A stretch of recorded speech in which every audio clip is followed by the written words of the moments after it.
வணக்கம். நான் உங்கள் Damodaran Prakash. News time TN சேனலுக்காக தெருக்கூத்து பகுதியில்.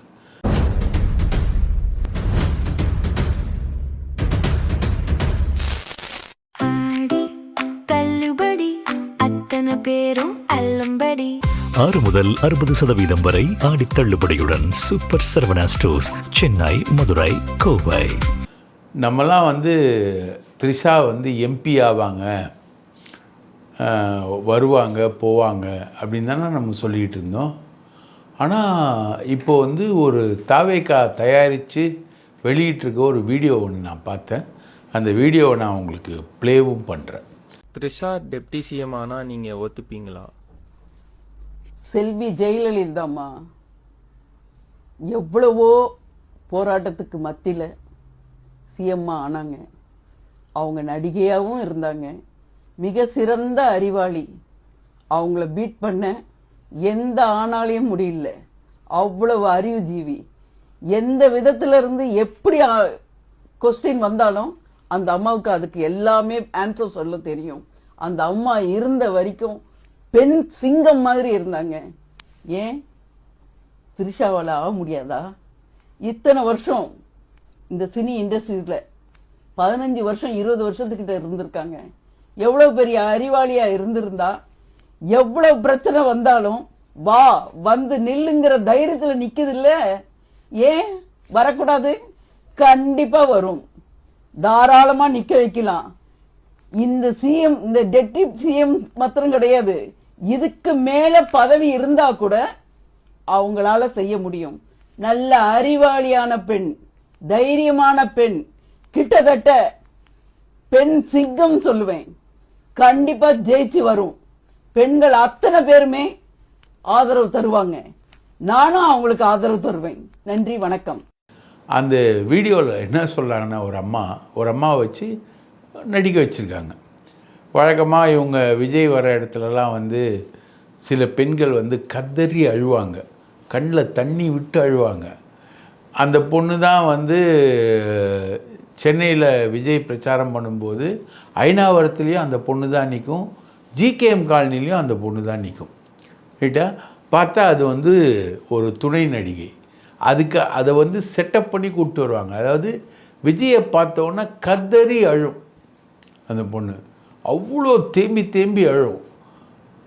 காதலனை பிரிந்த காதலி மாதிரி, தாயை பிரிஞ்ச மகள் மாதிரி அழும். அந்த மாதிரி ஒரு நடிப்பை ஒரு பொம்பளை நடிக்கும். அது யாருன்னு அப்புறம் தேடி பார்த்தப்போ தான் தெரிஞ்சது அது ஒரு சினிமா துணை நடிகை. அந்த மாதிரி ஒரு வயசான அம்மாவை செட் பண்ணியிருக்காங்க டிவி கேட்குறாங்க. என்ன செட்டப்னா, ஒரு கேள்வி பதில் மாதிரி.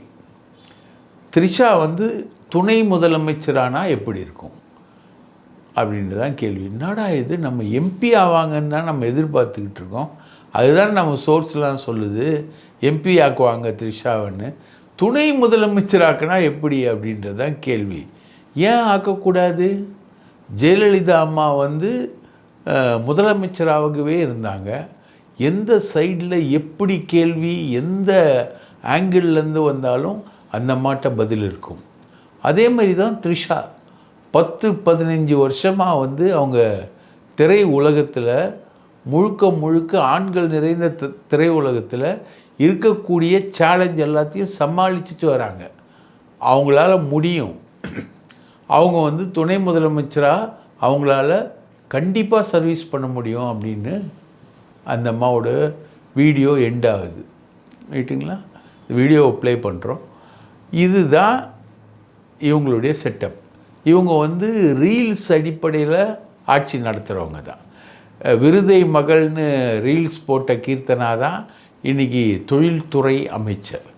அன்றைக்கி பழைய வீடியோலாம் பார்த்தேன் நான். அதில் ஒரு வீடியோவில்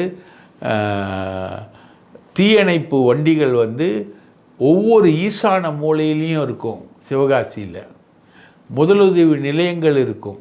அந்த தீயணைப்பு வண்டிகளுக்கிடையே கோஆப்ரேஷன் இருக்கும். அதே மாதிரி தொழிலாளர்களுக்கு அவ்வளவு பாதுகாப்பு தருவோம் அப்படின்னு 7 வாக்குறுதி கொடுத்தாங்க அந்த அம்மா. இந்த 7 வாக்குறுதி இப்போ என்ன ஆச்சுன்றது கேள்விக்குறி தான். வாக்குறுதி கேள்விக்குறி, இது ஒரு பெரிய ஆச்சரியக்குறி. தற்குறின்னு சொல்லக்கூடாதுன்னு சொன்னாங்க இல்லையா, இவங்க வந்து கேள்விக்குறி, ஆச்சரியக்குறி, அந்த அடிப்படையில் தான் இவங்க இருக்கிறாங்க. ஸோ இதுதான் வந்து தாவேகா. வெறும் ரீல்ஸுன்றது தான் இவங்களுடைய பெரிய விஷயம். இன்றைக்கி பார்த்திங்கன்னா ஒரு முக்கியமான செய்தி தாவேகா பற்றி வரக்கூடிய செய்தி. கரூர் மாவட்டம் வேட்டமங்கலம் பகுதியில் ஸ்கூட்டரில் சென்ற பெண்ணை பைக்கில் பின்தொடர்ந்து தாலி செயின் பறிக்க முயற்சி. தாவேகா நகரச் செயலாளர் கைது. சிசிடிவி காட்சிகள் கொண்டு நடத்தப்பட்ட விசாரணையில் புகழூர் நகர தாவேகா செயலாளர் நந்தகுமார் கைதாகியுள்ளார். இது வந்து கீர்த்தனா போட்ட ரீல்ஸை சொன்னேன். இதுதான் வந்து ரியல். இதுதான் வந்து தாவேகாவுடைய விஷயம். இப்போது இவங்க வந்து த்ரிஷாவை பற்றி ஒரு ரீல்ஸை வந்து இப்போ அரங்கேற்றிருக்காங்க. இது கண்டிப்பாக ரூட்ஸு ஜெகதீஷ் பழனிசாமியுடைய வேலையாக தான் இருக்கும். இது விஜயோட வேலை தான். ஏன் த்ரிஷா அரசியலுக்கு வந்து பதவிக்கு வந்தால் என்ன ஆகும் அப்படின்றது ஒரு டெஸ்ட்டு வாய்ஸ் ஆஃப் காமன்லேருந்து ஆதவ் அர்ஜுனா மூலமாக ரூட்ஸ் ஜெகதீஷ் பழனிசாமி கொடுத்து இப்போ வந்து அது இணையதளங்களில் வெளியில் வந்துக்கிட்டு இருக்கு. இதுதாங்க தாவேகா. த்ரிஷாவை அவங்க ப்ரமோட் பண்ணுறாங்க, பெரிய அளவுக்கு ப்ரமோட் பண்ணுறாங்க. தாவேகாவுடைய எதிர்காலம் வந்து விஜய் இல்லை, த்ரிஷா தான். இப்போவுமே த்ரிஷா வந்து மகளிரணி செயலாளராக பதவி அவங்களுக்கு கொடுக்கறதுக்கான ஆரம்பகட்ட வேலைகள் வந்து தாவேகாவில் வேகமாக நடந்துக்கிட்டு இருக்கிறதா சொல்கிறாங்க. இது நடுவில் நின்று போச்சுன்னா நீங்கள் சொன்னது நடக்கலைன்னு சொல்லாதீங்க. கண்டிப்பாக த்ரிஷா விஷயத்தில் நம்ம சொல்கிறது நடந்தே தரும். சங்கீதா வந்து முதல்ல வழக்கு போடும்போது அடுத்த நாள் ஒரு கல்யாணத்துக்கு த்ரிஷாவும் விஜயும் ஜோடியாக போகிறாங்கன்னு நான் ட்வீட் போட்டேன். அந்த ட்வீட் மட்டும் ஒரு 10 லட்சம் பேரால் பார்க்கப்பட்ட ட்வீட். அந்த ட்வீட்டு ரைட்டுங்களா. அதுக்கப்புறம் பார்த்திங்கன்னா அவங்க கரெக்டாக பட்டு வேட்டை பட்டு சட்டையோடு அவங்க வந்து போனாங்க, கல்யாணத்துக்கு போனாங்க. அதே மாதிரி த்ரிஷா விஷயத்தில் எந்த செய்தியுமே வந்து தாவேகாவில் பொய்யாவாது. த்ரிஷாவை பற்றி பேசினா ஜெயில் உறுதின்றது உதயநிதிக்கே சிறை வந்து உறுதியாச்சு. ஆனாலும் செய்தி என்பது செய்தி. ஜெயலலிதா பற்றி செய்தி வந்து நம்ம பேசணும், எழுதணும், ரைட்டுங்களா. சிறை உறுதியாச்சு, அதை பற்றிலாம் கவலை இல்லை. செய்தி என்பது எப்போவுமே செய்தி தான்.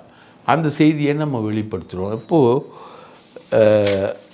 இங்கே வந்து த்ரிஷா அப்படின்னு பார்த்திங்கன்னா டெல்லியில் ஒரு அம்மா இருந்தாங்க. அந்த அம்மா பேர் வந்து தமிழகத்தை சேர்ந்த ஒரு அம்மா. அந்த அம்மா பேர் வந்து வானதி சீனிவாசன்.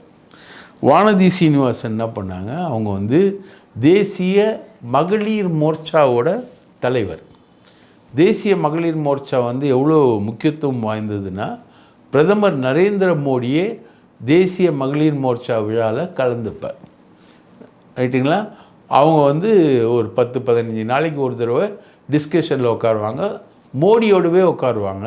அதில் வந்து வானதி சீனிவாசன் வந்து கட்டாயம் வந்து இடம்பெறுவாங்க. அவங்க இப்போது அந்த வானதி சீனிவாசனுடைய பதவியை பறிச்சிருக்காங்க.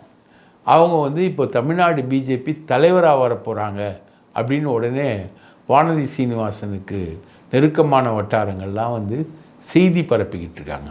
அதுக்கும் இதுக்கும் சம்மந்தம் இல்லை. நயினார் நாகேந்திரனுடைய பதவியை வந்து பறிக்க போகிறது என்பது முக்கியமான விஷயம். ஆனால் வானதி சீனிவாசன் அந்த பதவிக்கு வருவாங்களா அப்படின்றது ஒரு மிகப்பெரிய கேள்விக்குறி தான். வானதி சீனிவாசனுக்கு இனி இறங்கு முகம்தான் இருக்கும். இவங்க தான் வந்து நிர்மலா சீதாராமனோடு சேர்ந்து ஒரு தொழிலதிபர் நிர்மலா சீதாராமனை எதிர்த்து பேச நிர்மலா சீதாராமன் கால்லையும் வானதி சீனிவாசன் கால்லையும் அந்த தொழிலதிபரை விழ வச்ச வீடியோ ஒன்று, பழைய வீடியோ. இதுதான் வந்து இந்த அரசியல்வாதிகளுக்கெல்லாம் ஆடிய ஆட்டம் என்ன, பாடிய பாட்டு என்ன அப்படின்றதுக்கு பதிலாக அவங்களுக்கு கிடைக்க போகிற வெகுமதி என்பது இந்த மாதிரி தான் கிடைக்கும் வெகுமதி. இப்போ வானதி சீனிவாசன் கிட்டத்தட்ட அரசியல்லேருந்து நீக்கப்பட்ட ஒரு சூழ்நிலைக்கு வானதி சீனிவாசனை பாஜக தள்ளி இருக்குது அப்படின்றதான் நமக்கு கிடைக்கக்கூடிய செய்தின்னு வச்சுக்கோங்களேன். இப்போது இன்னொருத்தர் அந்த மாதிரி தள்ளப்பட்ட ஒருத்தர் அரசியலில், அவர் பேர் வந்து ஓபிஎஸ். இன்றைக்கி ஆனால் அவர் வந்து பயங்கரமாக ஸ்கோர் பண்ணுறார். உதய சூரியனுக்கும் வேர்த்தது, விஜய் வந்தால் சூரியனுக்கு கூட வேர்த்தது அப்படின்னு ஒருத்தர் சட்டமன்றத்தில் சொல்லும் பொழுது இவர் ஏஞ்சி சூரியனுக்கு வேர்க்காது, சூரியன் பக்கத்தில் ஏவுகணைகள் கூட போகாது என விஞ்ஞானிகள் சொல்கிறார்கள், அனைத்தும் எரிந்து சாம்பலாகிவிடும் அப்படின்னு ஒரு பதிலை, அற்புதமான ஒரு பதிலை இவர் வந்து டிஎம்கேக்கு சப்போர்ட்டாக சொன்னார். ரொம்ப சாஃப்டாக அழகாக இவர் வந்து டிஎம்கேக்கு சப்போர்ட்டாக பேசுறதுனால ஓபிஎஸ் பேசுகிறத வந்து சபாநாயகர் வந்து அலோவ் பண்ணுறாரு. அதே சபாநாயகர் வந்து இன்னொன்று பண்ணுறாருன்னா ஆதவ் அர்ஜுனா அப்படின்னு இருக்கக்கூடிய அவருடைய பேச்சை வந்து கட் பண்ணுறார், அவை குறிப்பிலிருந்து நீக்கிறார். இது வந்து ஆதவ் அர்ஜுனாவுக்கு இவர் கொடுக்கக்கூடிய ட்ரீட்மெண்ட்டு. ஆதவ் அர்ஜுனா ஏடாகூடமாக பேசுகிறதையே தன்னுடைய தொழிலாக வச்சுருக்காரு சரிங்களா. அவர் வந்து விஜய் வர்சஸ் உதய் அப்படின்னு ஒரு ஃபார்மேஷன் வருது அப்படின்றது வந்து விஜயால் கோப்பப் பண்ண முடியல. ஏன்னா உதய் அளவுக்கு ஏஞ்சி நின்று பேச முடியல.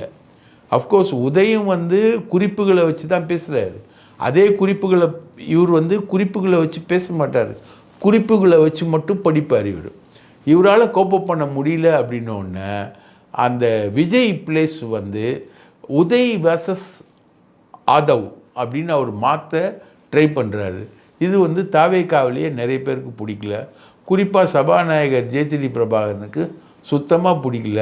இவர் ஏடாகூடமாக பேசி கான்ட்ரவர்சியை க்ரியேட் பண்ணும்போதெல்லாம் அவர் கட் பண்ணிக்கிட்டே இருக்கார்.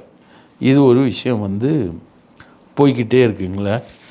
இல்லை, இன்னொரு முக்கியமான விஷயம் என்னென்னா, செக்ரட்டரியேட்டில் விஜய் ஜோதிடர்கள் ஆலோசனைப்படி க்ரியேட் பண்ணுற ரூம், இது வந்து ஒரு பெரிய கான்ட்ரவர்சியாக போயிட்டுருக்கு. அந்த செக்ரட்டரியேட்டில் இவர் க்ரியேட் பண்ணுற ரூம் வந்து 10வது மாடியில் கடலை பார்த்த மாதிரி இருக்கக்கூடிய ஒரு ஃபுல் ஃப்ளோர் ரைட்டுங்களா. அது வந்து ஒரு 2000-3000 ஸ்கொயர் ஃபீட்டுக்கு மேலே இருக்கக்கூடிய ஒரு ரூமு. அது இல்லாமல் ஒரு பெரிய கான்ஃபரன்ஸ் ரூமு, நிறைய ரூம்ஸ் எல்லாமே அங்கே இருக்குது. அந்த ரூம் எல்லாமே இருக்குது. இதை பற்றி ஒரு பெரிய விவாதம் நடக்குது. என்னென்னா, எல்லா ஒர்க்குமே டெண்டருமே வெளிப்படையாக நடக்குது, ஊழல் எதுவுமே இல்லை அப்படின்றதான் வந்து இவங்களுடைய கிளைம். ஆனால் இந்த ஒர்க்கு வந்து ஒரு 5.5 கோடி ரூபாய் மெஷர் பண்ணியிருக்காங்க. இந்த ஒர்க்குக்கு சிஎம்மோட ரூமை வந்து ரெடி பண்ணுறதுக்கு 5.5 கோடி ரூபாய் மெஷர் பண்ணியிருக்காங்க. இதுக்கு டெண்டரே விடல. இவங்க பாட்டுன்னு வேலையை ஆரம்பித்து ஒரு 10-15 நாளாக அந்த வேலையை செஞ்சுக்கிட்டே இருக்காங்க. ஆனால் இதுக்கான டெண்டர்னு ஒன்று அறிவித்தது வந்து இவங்க வந்து பேப்பரில் அறிவித்தது வந்து போன 12ஆம் தேதியும் 13ஆம் தேதியும் டெண்டரு 3 விதமான ஒர்க்கு, அதாவது டைல்ஸ் போடுறது, பைப்பு போடுறது, சேர் போடுறது, அந்த மாதிரி ஒரு 3 விதமான ஒர்க்கு. இந்த ஒர்க்கை இவங்க வந்து 12 அல்லது 13ஆம் தேதி பேப்பரில் கொடுக்குறாங்க. ஆனால் இணையதளத்தில் இந்த டெண்டர் வர்றது வந்து 17ஆம் தேதி தான் இந்த டெண்டர் வருது. இதுதான் கொஸ்டின். டெண்டர் அனௌன்ஸ்மெண்ட் எல்லாமே வந்து இது வரைக்கும் ஒரு 300 டெண்டரு 400 டெண்டரு தாவேக்க ஆட்சி வந்த உடனே போட்டிருக்காங்க. அது எல்லாமே வந்து பேப்பர்லேயும் இணையதளத்துலேயும் சைமல்டேனியஸாக தான் வரும். சைமல்டேனியஸாக வரக்கூடிய அந்த டெண்டரை 12-13 வந்து பேப்பரில் வருது, 17ஆம் தேதி இணையதளத்தில் வருது. ஏன் இந்த கேப்பு? ரைட்டு, அதுக்கு முன்னாடியே வேலையை ஆரம்பிச்சிங்களே, யார் இந்த வேலையை செய்கிறாங்க? 5.5 கோடி ரூபாய் டெண்டரு, சிஎம்முடைய அலுவலகத்தை மாத்திர டெண்டரு ஒர்க்கு. அந்த ஒர்க்கை வந்து கரெக்டாக எக்ஸிக்யூட் பண்ணாமல் டெண்டர் கொடுத்து கால்ஃபர் பண்ணி அழகாகவே பண்ணியிருக்கலாம் இவங்க. ஆனால் சிஎம்காக ரூமை ரெடி பண்ணுற ஜோசியர் வந்து சில சாஸ்திரங்களை சம்பிரதாயங்களை அங்கே பண்ணணும். அதுக்காக முன்கூட்டியே போய் அந்த ஜோசியர் அங்கே வந்து யாகம் வளர்த்து, அது வளர்த்து, இது வளர்த்து சில வேலைகள் எல்லாம் அந்த ரூமில் அவர் பண்ணியிருக்காராம். அந்த ஒர்க்கெல்லாம் நடக்கும்போது இந்த ஒர்க்கை ஸ்டார்ட் பண்ணிட்டாங்க. அதுக்கப்புறம் இப்போது வந்து டெண்டரை வந்து கொடுத்துருக்காங்க. இது வந்து ஒரு பெரிய அளவுக்கான விவாதத்தில் உள்ளாயிருக்குன்னு வச்சுக்கோங்களேன். அதுக்கப்புறம் வந்து பார்த்திங்கன்னா அதே மாதிரி ஒரு டெண்டரை கிட்டத்தட்ட 1797 கண்டக்டர்கள், இந்த கண்டக்டர்களை வந்து சென்னை நகர பஸ்ஸில் வந்து நியமிக்கிற டெண்டரு. இதை வந்து இவங்க வந்து யாருக்கு கொடுத்துருக்காங்கன்னா யூபியில் இருக்கக்கூடிய ஒரு கம்பெனிக்கு கொடுத்துருக்காங்க. ரைட்டுங்களா? அந்த கம்பெனி பேர் வந்து எஸ்எஸ் என்டர்பிரைசஸ். எஸ்எஸ் என்டர்பிரைசஸ் ஒவ்வொரு கண்டக்டருக்கும் சம்பளம் வந்து 77,629 ரூபா சம்பளம் கொடுக்குறாங்களாம் இவங்க, ப்ளஸ் 18% ஜிஎஸ்டி. கோடிக்கணக்கான ரூபா சம்பளமாக கொடுக்கக்கூடிய இந்த டெண்டரை வந்து இவங்க கொடுத்துருக்கக்கூடிய நிறுவனம் வந்து உத்தரப்பிரதேசம். இவங்க வேலை செய்ய போகிறது தமிழ்நாட்டில், சென்னையில். தமிழ்நாட்டில் லட்சக்கணக்கான பேர் வந்து வேலை இல்லாமல் இருக்காங்க. ரைட்டா? இந்த இளைஞர்களுக்கு 77,000 ரூபாய் மாதம் சம்பளம் வர்றதை கொடுத்தா என்ன, இதை ஏன் உத்தரப்பிரதேசத்துக்கு கொடுக்கணும் அப்படின்னு இவங்களுக்கு எதிராக போராடுறவங்க யாருன்னா கம்யூனிஸ்டுகள் சென்னை நகரம் முழுக்க கொடி பிடிக்க ஆரம்பிச்சிட்டாங்க. போக்குவரத்து தொழிற்சங்கம் வந்து கம்யூனிஸ்ட் சங்கத்தில் சிஐடியூலேயும் சரி ஏஐடியூசிலையும் சரி பெரிய அளவுக்கு இருக்குது. போதா குறைக்கு எல்பிஎஃப் திமுக தொழிற்சங்கம் இவங்களும் வந்து களத்தில் இறங்கி போராடுறாங்க. லட்சக்கணக்கான இளைஞர்கள் வந்து இவங்களுக்கு வாக்களிச்சிருக்காங்க. மிகப்பெரிய அளவுக்கு இளைஞர்கள், அதுவும் ஜென்சி இளைஞர்கள் வாக்களிச்சிருக்காங்க. அந்த ஜென்சி இளைஞர்களில் 1797 கண்டக்டர்களுக்கு நியமனம், 61.65 கோடி ரூபாய்க்கான டெண்டர். இதை வந்து அந்த ஜென்சி இளைஞர்களுக்கு கொடுத்தா இவங்களுக்கு என்ன குறைஞ்சி போகுது அப்படின்றதான் இப்போ எழுந்திருக்கக்கூடிய ஒரு மிகப்பெரிய கேள்வி. இது வந்து உத்தரப்பிரதேசத்துக்கு கொடுத்த இவங்க வந்து கர்நாடகாவில் 3 தமிழர்கள் அவங்க வந்து மாடு மேய்க்க போகிறாங்க. அவங்கள வந்து கர்நாடகா வனத்துறை வந்து சுட்டு வீழ்த்துது. அதை பற்றி தமிழக அரசு என்ன செஞ்சுது அப்படின்றது இன்றைக்கி சட்டமன்றத்தில் கேள்வியாக வருது. அதுக்கான பதில் ஒன்றுமே இல்லை. ஒன்று அது மனித உரிமைகள் கமிஷனுக்கு வந்து அந்த விஷயத்தை வந்து கொண்டு போயிருக்கணும், அதுவும் கொண்டு போகல. வழக்கு போட்டிருக்கணும், அதுவும் வழக்கு போடல. கர்நாடக அரசு வந்து இந்த வனத்துறையை பாதுகாக்குது. ரைட்டுங்களா? உங்களுக்கு கரெக்டாக அப்படியே ஃபோக்கஸ் பண்ணி கொண்டு போனால் வீரப்பனோட நாட்கள்லாம் ஞாபகம் வரும். வீரப்பன் நாட்களில் இதே மாதிரி அப்பாவிகளை வந்து கர்நாடக அதிரடிப்படை சுட்டு கொன்னுது. இப்போது சுட்டு கொள்வது யார்? கர்நாடக வனத்துறை. கர்நாடகா கவர்மெண்ட் எப்பவுமே வந்து இந்த வனத்துறைக்கும் அதிரடிப்படைக்கும் சப்போர்ட் பண்ணும். அன்றைக்கி ஜெயலலிதா ஆட்சி காலத்தில் தமிழக அதிரடிப்படை வந்து தேவாரம் தலைமையில் எப்படி எம்ஜிஆர் காலத்தில் ஒரு 5000 நக்சலைட்டுகளை தேவையில்லாமல் சுட்டு கொண்டாங்களோ அந்த மாதிரி தமிழக மக்களை கொடுமைப்படுத்துறத அலோவ் பண்ணாங்க. இந்த சைடு தமிழக அதிரடிப்படை, இந்த சைடு கர்நாடக அதிரடிப்படை. இதுக்கு நடுவில் தான் வீரப்பன் இருந்தான். இப்போ வீரப்பன் உயிரோடு இல்லை. ரைட்டுங்களா? வீரப்பன் இன்றைக்கி உயிரோடு இருந்திருந்தானா இந்த சுட்டு கொன்ன இந்த ஆட்களை அவன் தொலைச்சி எடுத்திருப்பான். இந்த சுட்டு கொன்னவன் யாருன்னே தெரியல. அவன் மேலே கேஸே போடல, அவன் மேலே எந்த வழக்கும் இல்லை. கர்நாடகா கவர்மெண்ட் வந்து அவங்கள சப்போர்ட் பண்ணுறாங்க. சிவகுமாரை கேட்டால், கர்நாடக முதலமைச்சரை கேட்டால், இன்றைக்கி சட்டமன்றத்தில் விவாதம் நடந்தது அப்படின்னு ஒரு கேள்வியை கேட்டால், தமிழ்நாடு அவங்க வேலையை பார்க்கட்டும், நாங்கள் எங்கள் வேலையை பார்க்குறோன்றாங்க.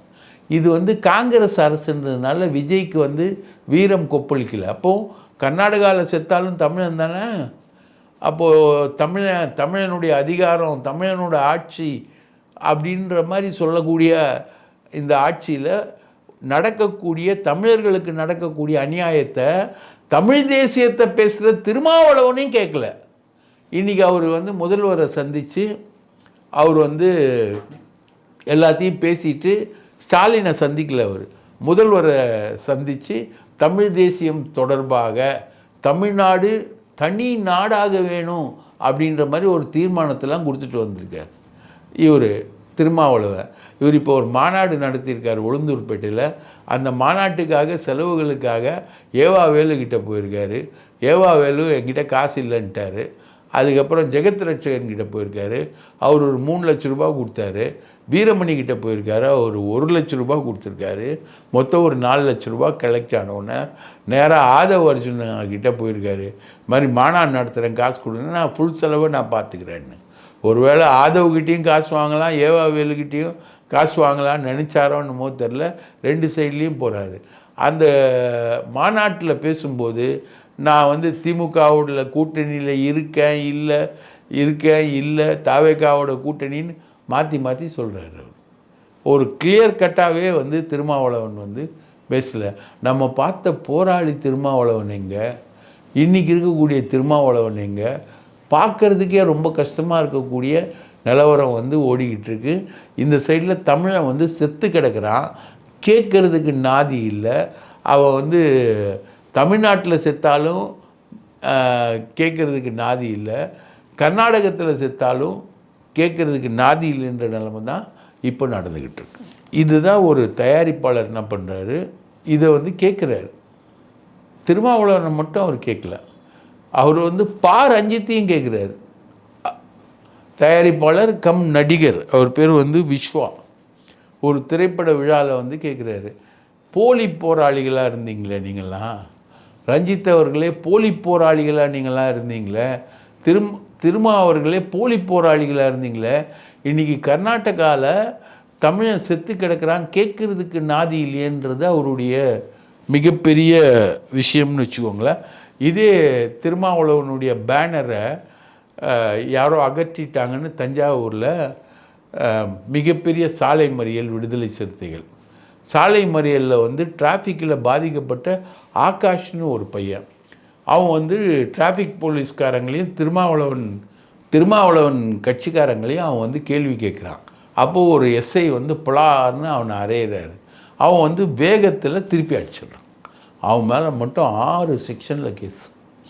கூட பின்னாடி ஒருத்தன் வந்து அவனுக்கு சப்போர்ட் பண்ணி பேசுகிறான் ஒரு பையன், அவன் மேலே 3 செக்ஷனில் கேஸ். ரைட்டுங்களா? இவங்க வந்து கர்நாடகத்தில் தமிழனை சுட்டுக்கொள்கிற அந்த வனத்துறையை கேட்குறதுக்கு இவங்களுக்கு வக்கு இல்லை. தமிழ் தேசியம் பேசிட்டு இங்கே வந்து இருக்கக்கூடிய இளைஞர்களை கேள்வி கேட்குறாங்க. விஸ்வா அவன் மேலே கேஸை போட்டு இந்த அளவுக்கு அராஜகம் பண்ணியிருக்குது தாவேக அரசு. ரைட்டுங்களா? கோயம்புத்தூரில் கல்லூரியில் ஒரு பையன் செத்து போய் கிடக்கிறான், அதை பற்றி கவலை இல்லை. இங்கே திருவெற்றியூரில் ஒரு பையன் கஞ்சா போதையில் எல்லாரும் அடித்து கொள்கிறாங்க, தப்பு இல்லை. கோயம்புத்தூரில் கஞ்சா போதையில் அடித்து கொள்கிறாங்க, தப்பு இல்லை. டிராஃபிக் டிஸ்டர்பன்ஸை கேள்வி கேட்டால் அந்த பையன் மேலே விஸ்வா மேலே 6 கேஸு, கூட இருந்த இன்னொரு பையன் மேலே 3 கேஸு, 3 செக்ஷனில் கேஸு, அடிதடி. இது வந்து இவர் வந்து தமிழ் தேசியத்தை வளர்த்து தமிழகத்துக்கு தன்னாட்சி உரிமை கோருவாராம் மாநாட்டில். அந்த தீர்மானத்தை முதல்வருக்கு ஸ்டாலினை தான் பார்ப்பார் இவர் ஒவ்வொரு பிறந்த நாளைக்கும். இந்த முறை அவர் போய் பார்க்கவே இல்லை, நேரடியாக போயிட்டார். ரைட்டுங்களா? இதே மாதிரி முதல்வரை சந்திக்கலைன்னு ஒரு அரசியல்வாதி மேலே பெரிய அளவுக்கு ரூமர் கிளப்பிக்கிட்டு இருக்காங்க. அவர் பேர் செந்தில் பாலாஜி. அவர் முதல்வர் சந்திக்கலை, உதயநிதியை சந்திக்கலை அப்படின்னு சொல்கிறாங்க. போன வெள்ளிக்கிழமை தான் அவர் போய் முதல்வரை சந்திச்சுட்டு வந்தார். சட்டமன்றத்துக்கு வர்றாரு, அவர் ரெகுலராக உதயநிதியை பார்க்குறாரு. அவர் வந்து அதிமுகவுக்கு போகிறாருன்னு ஒரு ரூமரு, பாஜகவுக்கு போகிறாருன்னு ஒரு ரூமரு, பாஜகவில் அவர் மாநில தலைவராக போகிறாருன்னு ஒரு ரூமரு. இப்போ பாஜக மாநில தலைவர் பதவி தான் வந்து வேக்கண்ட்டாக இருக்குது, ஏலத்தில் இருக்காங்க. நயினார் நாகேந்திரனை தூக்கிட்டா அடுத்தது யாருன்ற கேள்வியில் இருக்காங்க. இந்த மாதிரி ஒரு ரூமரை வந்து கிளப்பிக்கிட்டு இருக்காங்க. அதே மாதிரி வேலுமணி வந்து முழுக்க அதிமுகவுக்கு எதிராக அவர் செயல்பட்டுக்கிட்டு இருக்காரு. எடப்பாடி நீ போனால் போ அப்படின்னு நேரடியாகவே சொல்லிட்டாரு. நீ போகிறதுனா போயிடுப்பா, கட்சி மாதிரி எந்த கட்சிக்கு வேணால் நீ போ, அதை பற்றி கவலையில் நாங்கள் வந்து சமாளிக்கிறோன்னு. இந்த வேலுமணிக்கு பதிலாக தான் செந்தில் பாலாஜியை கொண்டு வர்றதா இருக்கக்கூடிய விஷயம் என்பது நடந்திருக்கு. அதுக்கப்புறம் முக்கியமான விஷயம், விஜயகுமார்னு ஒரு போலீஸ் ஆஃபீஸர், அவர் தான் வந்து ஆம்ஸ்ட்ராங் படுகொலை வழக்கை வந்து ரொம்ப சீரியஸாக இன்வெஸ்டிகேட் பண்ணவர். சாஃப்ட்வேரில் செம்ம டெக்னாலஜி. அவர் படிப்பில் டாக்டர். அவர் வந்து சாஃப்ட்வேர் டெக்னாலஜியை டெவலப் பண்ணி இப்போ ஒரு ஸ்டேஷனில் வந்து எந்த கேஸ் போட்டாங்க, எப்போ சார்ஜ் ஷீட் போடுறாங்க, எத்தனை குற்றவாளிகளை அரெஸ்ட் பண்ணுறாங்க, எல்லாமே டேட்டா வைஸ் பண்ணிட்டார். கமிஷனர் வரைக்கும் போகும். அது இந்த சாஃப்ட்வேரை டச் பண்ணால் போதும், எந்த ஸ்டேஷனில் எந்த கேஸு, எந்த அக்யூஸ்டு, ஏன் போடல வரல, எல்லா டீட்டெயிலும் தெரியும். அந்த மாதிரி ஒரு சிஸ்டத்தையே டெவலப் பண்ணி வச்சுருந்தார் விஜயகுமார். இந்த விஜயகுமார் வந்து புகாரின்னு ஒரு இன்ஸ்பெக்டரை வந்து அகில்னு ஒருத்தர்கிட்ட அனுப்பி அவருக்கு போதை பொருள் வச்சுருக்காரான்னு செக் பண்ண சொல்கிறாரு. அந்த அகில்கிட்ட வந்து புகாரி 5 லட்சம் வாங்கினார்னு ஒரு பொய் கேஸ் போட்டு இன்ஸ்பெக்டராக இருந்தவரே ஜெயிலுக்கு அனுப்பிச்சிட்டாங்க. இது எல்லாமே நடக்கிறது யாருன்னு, சம்பவம் செந்தில்னு ஒரு அக்யூஸ்டு, ஆம்ஸ்ட்ராங் படுகொலையில் இருந்த அக்யூஸ்டு. இப்போ இந்த ஆட்சி எந்த அளவுக்கு போயிடுச்சுன்னா, சம்பவம் செந்தில் வந்து உயர் போலீஸ் அதிகாரிகளை வச்சு ஆப்ரேட் பண்ணுறாரு முழுக்க முழுக்க. இப்போ விஜயகுமாரை சென்னையிலேருந்து ட்ரான்ஸ்ஃபர் பண்ணணும், அவர் சூப்பராக பண்ணிக்கிட்டு இருக்கார் சென்னையில், அவரை வந்து ட்ரான்ஸ்ஃபர் பண்ணணுன்னு யார் மூவ் பண்ணுறா? சம்பவம் செந்தில் மூவ் பண்ணுறாரு. சம்பவம் செந்தில் சொல்கிறத உயர் போலீஸ் அதிகாரிகள் கேட்குற நிலைமை வந்து வந்திருக்கு. அதனால் விஜயகுமார் வந்து ட்ரான்ஸ்ஃபர் பண்ணக்கூடிய சூழல் வந்திருக்கு. இந்த சம்பவம் செந்தில் தான் ஆம்ஸ்ட்ராங் கேஸில் A1 இன்றைக்கி வெளிநாட்டில் பதுங்கி இருக்கிற சம்பவம் செந்தில் இது வரைக்கும் பார்த்த போலீஸ்காரங்களே கிடையாது. அந்த மாதிரி ஒரு ஃபிகர் ரைட்டுங்களா. அப்போது இந்த ஆட்சியுடைய சட்டம் ஒழுங்கு எந்த அளவுக்கு கேவலமாக போய்கிட்டு இருக்கு அப்படின்றத உங்கள் கவனத்துக்கு நான் கொண்டு வரேன். இதெல்லாம் வந்து ரொம்ப நாளைக்கு நீடிக்காதுங்க. சம்பவம் செந்தில்லாம் வந்து ஆப்ரேட் பண்ண ஆரம்பித்தார்னா அவ்வளோதான். சென்னை நகரத்தில் வந்து வெட்டு கூத்து எல்லாமே நடக்கும். அது அன்கன்ட்ரோலபிளாக போயிடும். ரவுடிசம் டு த கோர் பீக்குக்கு போயிடும் ரைட்டுங்களா. சென்னை நகரில் நடத்துனர் நியமிக்கிறதுலேருந்து, முதல்வர் அலுவலகத்தை கட்டுறதுலேருந்து, த்ரிஷா வந்து வர்றதுலேருந்து, த்ரிஷாவுக்கு லாலி பாடுறதுலேருந்து, இன்றைக்கி சம்பவம் செந்தில் மாதிரி ஆட்கள் சென்னை நகரோட சட்டம் ஒழுங்கை சமாளிக்கக்கூடிய நிலைமைக்கு வரக்கூடிய லெவல் வரைக்கும் இந்த ஆட்சி வந்து ரொம்ப ரொம்ப கேவலமாக போயிட்டுருக்கு அப்படின்றத நான் உங்கள் கவனத்துக்கு கொண்டு வரேன். நன்றி, வணக்கம்.